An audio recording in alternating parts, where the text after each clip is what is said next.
Yeah, it was a weird moment, but it's, we've got to focus on the fact that we did something that we're all very proud of, and all good things do come to an end at some point, because otherwise, the other option would have been, and we used to laugh about this all the time, is that we'd do 10 seasons and run out of ideas, and we'd be doing like a dreadful musical episode at some point that nobody wanted to do.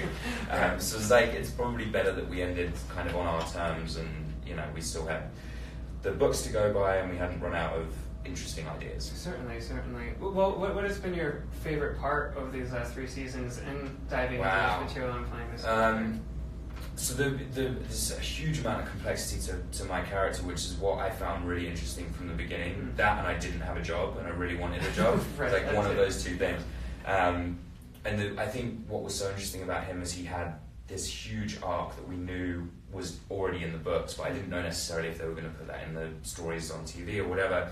And he just goes through this journey of being like sort of the super confident, like kick-ass soldier, warrior, golden boy, to being completely broken to almost nothing, and then built back up and back down and back up and back down. And I think that was really interesting for me because quite literally no 2 days were the same. Mm-hmm. And very often in some of the other jobs I've had, the character stays the same the whole way through, which makes sense because most people do, so that reflects how human beings behave. Mm-hmm. But this was really interesting because every episode something was vastly different with my character, which I really enjoyed. Yeah, and especially in this kind of context, I'm glad you touched on that, because I was going to say that despite the fact that this is kind of a supernatural series, you are playing a superhuman character. Right. He is riddled with a lot of vulnerability, and for you as an actor, there's a lot of depth for you to mine there. Definitely, yeah, and I think one of the big things that we all spoke about with the production and the writers and the other actors is really humanizing these characters, because they are, they're ridiculous and fantastical, and there are wizards and werewolves and vampires, and they're dealing with these, insane problems that are the end of the world, and like needing to feed on blood but not wanting to kill anybody, and they're like under a spell or they're possessed or whatever it is, but at the same time they're still dealing with their love lives, or the fact that their sister can't cook, or silly little things that human beings deal with, and things that we thought were really important because they do humanize these characters, and we want an audience to be able to relate to a lot of these people, especially with touching on things that are very serious in this day and age more and more, with things like sexuality or like race relations or whatever, things that we felt we had a responsibility to really look at from an important point of view and show these strong, powerful characters in these positions, and how they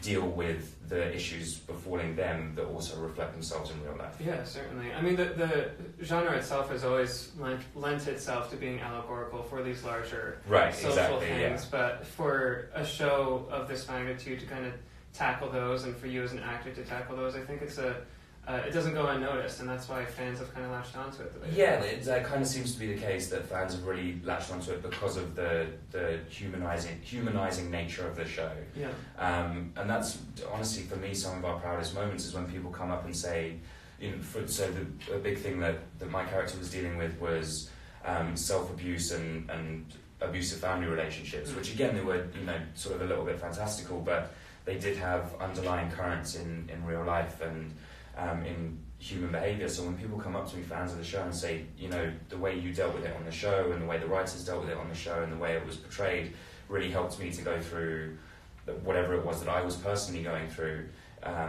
it is really a blessing for us, because it's, I do what I love every day, and I'm managing to help people doing it, which is wonderful. Yeah. Now, what is your script work and process like with your co-stars, diving into the media or emotional material, but then also when you are working on things like green screens and CGIs that are added later, like how do you, what is kind of the negotiation there? Well, that's tricky. So like the green screen stuff first, like that for me, that's always really hard work, because what's difficult is that you have this interaction with people, and because the show, the way we filmed it was so fast paced, very often we didn't have things like the storyboards or the images ahead of time, so we didn't know what these creatures looked like. So we've got 6 people on camera who are imagining something entirely different and seeing it bigger or smaller or faster or slower. So you have to sort of go through this very technical process that takes away from the art a little bit of, how we need someone to track, like how quickly is this thing moving through the sky, or how tall are the mountains that we're looking at, whatever it is. then we all have to have that conversation and sort of put the science behind the art. As far as like the acting with other actors and the script work and all of the emotional stuff, my thing that I tend to do is I know the lines obviously, and I understand who Jace is as a character, and I understand his thought process and the things he would think in these places, and then I try not to rehearse too much. Like I like to do it on my own, and then I like to run things with like some of the other actors, and some of the other actors don't find that helpful, so it's kind of a sort of a give and take, and you learn and you understand what other people like and how that's going to benefit you and how you can benefit other people. But as a general rule, especially the heavier emotional stuff, I like to kind of just run with it. The words are on the page and the emotions are already there because I understand who Jace is and how he feels about things. So I like to just kind of be as present as possible in those moments. And the other actors around me are always amazing at supporting and nurturing those emotions as they kind of come out, and we almost explore together. Yeah.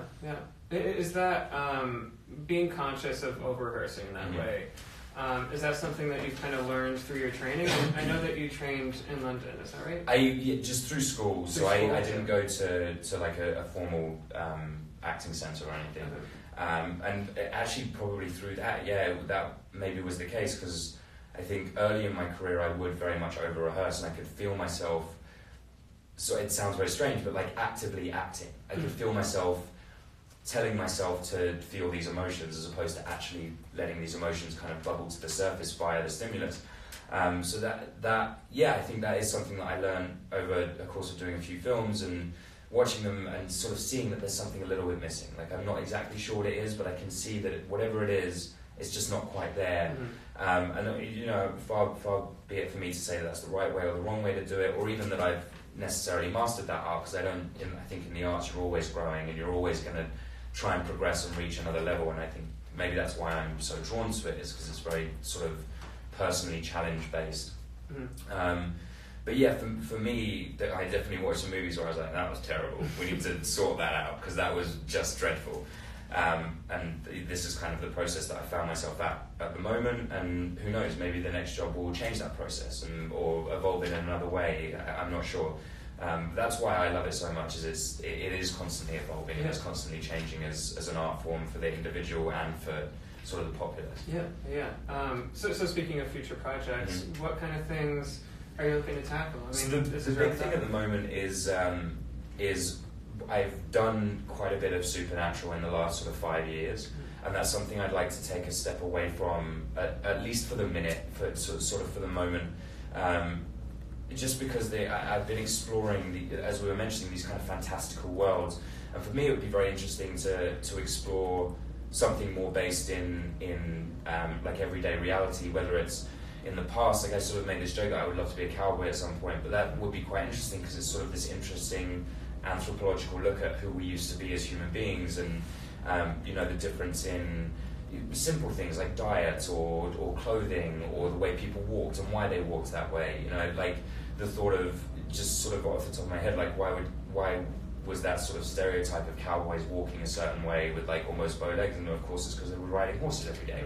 And things like that. There was a lot of that in Shadowhunters, the sort of the articulations of a character that I like to put in. Like Jace had sort of like a side-to-side swagger, and a lot of that came from martial arts training that was, you shift your weight from one foot to the other to avoid a punch or to avoid a sword or for whatever it was. And that was so drummed in him from a young age that when he walked, he sort of landed in this place where he did sort of sway side to side because that's how he was trained, and he has no other thought process in. He was holding a sword before he could walk, so he learned to walk and fight at the same time, so it would make sense that those two things kind of interjected in each other. So that's sort of what I quite like about acting, is really finding the nitty-gritty things about these individual characters. And I think that's why I'd like to move on to something, like I said, maybe a little less fantastical, and more rooted in either historic or current reality. Yeah. Well, I'm looking to see where it takes you. Me too. Yeah. Now to look at some of your other roles, I feel like Jace was such a breakout role for you over these last few years, and I'm sure that you're looking at roles of a similar caliber. But backstage readers, a lot of them are the early career folks. Right. So they might find themselves more in a guest role, or I know that you did a music video. I did, yeah, and honestly, that was a huge step in the right direction for me because, and you know, I will love and appreciate Taylor forever for asking me to be a part of that, because it did, you know, I couldn't say I could or couldn't because we'll never know now, but it's very possible that I wouldn't have got the part in Shadowhunters had I not done the music video, and it was possible that I wouldn't have got the part in Taylor's music video had I not done Vampire Academy, where I met Sarah, who introduced me to Taylor, and so on and so forth. So, but it's interesting because everyone has their own individual journey, and I think it's very easy for especially actors to look at, like, you know, just the people up on this board here, and I'm looking at like Chris Hemsworth and Eddie Redmayne and thinking, you know, why isn't my career going that way, or why is it not, or why is it going this way instead of this way? And I think the reason for that is because acting especially is so individual. Like we were mentioning earlier, I didn't go to drama school, and a lot of my friends did go to drama school, and we're having very different career paths now because we took different steps on our own journey. And I think trying to make your feet fit into the footsteps of someone that you aspire to be is, in my opinion, the wrong way of doing it. You can aspire to be that person, but you have to find your own way there, because otherwise you're trying to mimic someone who experiences life differently than you do, and you're trying to put your experiences in their footsteps, and I don't think that works, personally. No, I would agree, to say the least. But when you are maybe as a guest role or something a little smaller, what insight do you have now at this point about making the most of that experience, about making your work get other work? I think the big things with guest stars, and honestly a lot of this I learned from our guest stars in Shadowhunters, because they were sort of fairly regularly gave these just outstanding performances, and I used to come into set and watch. So, because I'd read it in the script, I'm like, not in this day, but I want to see, you know, David Castro do. He's got a big scene where he has to like sort of cry and break down. We wanted to watch it. We wanted to see this guy come in and do his thing. And every time we were blown away. And I think the big thing is it's not a competition for me. It's never a competition. You're not trying to upstage anyone, but you also shouldn't be afraid to go in and do your absolute, you know, your best job. You are there for a reason. You got hired for a reason. People have faith in you. Nobody wants you to come on set and fail. That's not the case. And it's the same, you know, with auditions. You can be nervous about auditions, but no casting director wants you to walk into the room and be terrible. Like they're probably at their end of their rope. Like my manager did a movie, and he was in the casting room, and he said, you know, we wanted someone to come in and blow us away because we were bored of casting. I think we were done with it at that point. We wanted someone to come in and be like, yep, that's you, great, we're done. Now let's move on. And I think that's the key thing to remember, is that, you know, no matter how big or small your part is, everyone wants you to succeed, and you are an integral part of this process, whether you think it's a small role or a big role. And it's that sort of old saying that there aren't really small roles, because each one is sort of a little piece of the watch or the clock that makes the whole thing work together.